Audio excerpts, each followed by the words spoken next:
The Śūraṅgama Sutra, Volume 8, 57. The sixth consists of the habit of lying combined with continual fraudulence, which give rise to mutual cheating.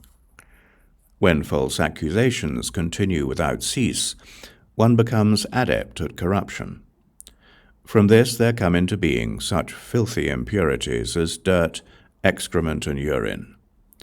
It is like the obscuring of one's vision when the dust is stirred up by the wind. Because these two habits augment one another, there come into being sinking and drowning, tossing and pitching, flying and falling, floating and submerging, and other such experiences.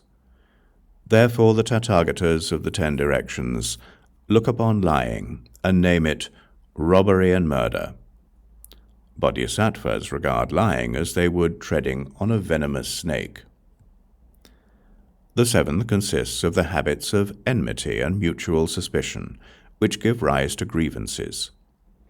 From this there come into being the experiences of being pelted by flying rocks or gravel, being imprisoned in a box, car, or urn, and being bagged and struck. It is like a treacherous person who harbors evil in his mind. Because these two habits swallow one another up, there come into being tossing, pitching, seizing, striking, and banging, and other such experiences. Therefore the Tathagatas of the 10 directions look upon animosity and name it a perverse and harmful ghost. Bodhisattvas regard animosity as they would drinking poisonous wine.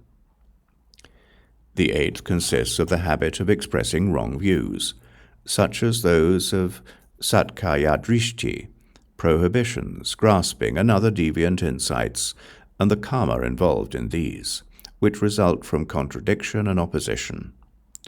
From these there come into being court officials and deputies holding documents, whom one meets as if they were people coming and going on the road.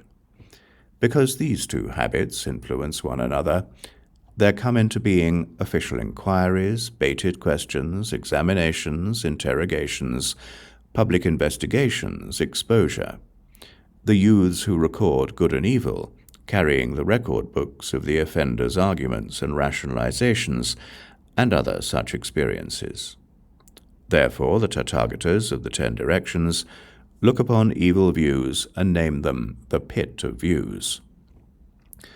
Bodhisattvas regard having false and one-sided views as they would standing on the edge of a steep ravine, full of poison.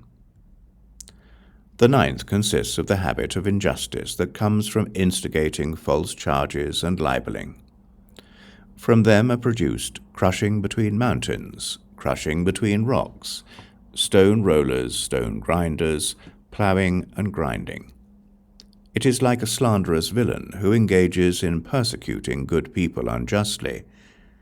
Because these two habits join ranks, there come into being pressing and pushing, bludgeons and compulsion, squeezing and straining, weighing and measuring, and other such experiences. Therefore all the Tathagatas of the 10 directions look upon harmful accusations and name them a treacherous tiger. The 10th consists of the habits of litigation and the mutual disputations which give rise to covering. From them are produced the mirror that reflects and the lamp that shines, exposing one just as if one were in direct sunlight and had no way to hide one's shadow. Because these two habits bicker back and forth, there come into being evil companions, the mirror of karma, the fiery pearl, exposure of past karma, inquests, and other such experiences. Therefore all the Tathagatas of the 10 directions look upon covering and name it a hidden villain. Bodhisattvas regard covering as they would having to carry a mountain atop their heads while walking upon the sea. What are the 6 retributions? Ananda, all living beings create karma with their 6 consciousnesses. The evil retributions they call down upon themselves come from the 6 sense organs. What are the evil retributions that arise from the 6 sense organs? The first is the retribution of seeing, which brings an evil result. The karma of seeing intermingles, so that at the time of death one first sees a raging conflagration which fills the 10 directions. The deceased one's spiritual consciousness takes flight, but then falls. Riding on a wisp of smoke, it enters the unintermittent hell. There 2 kinds of phenomena may occur. The first is clear perception, in which one sees all sorts of evil things. This causes one to experience boundless fear. The second is obscure perception, which is a stillness devoid of seeing. This causes one to experience boundless terror. When the fire that comes from seeing burns the sense of hearing, it becomes cauldrons of boiling water and molten copper.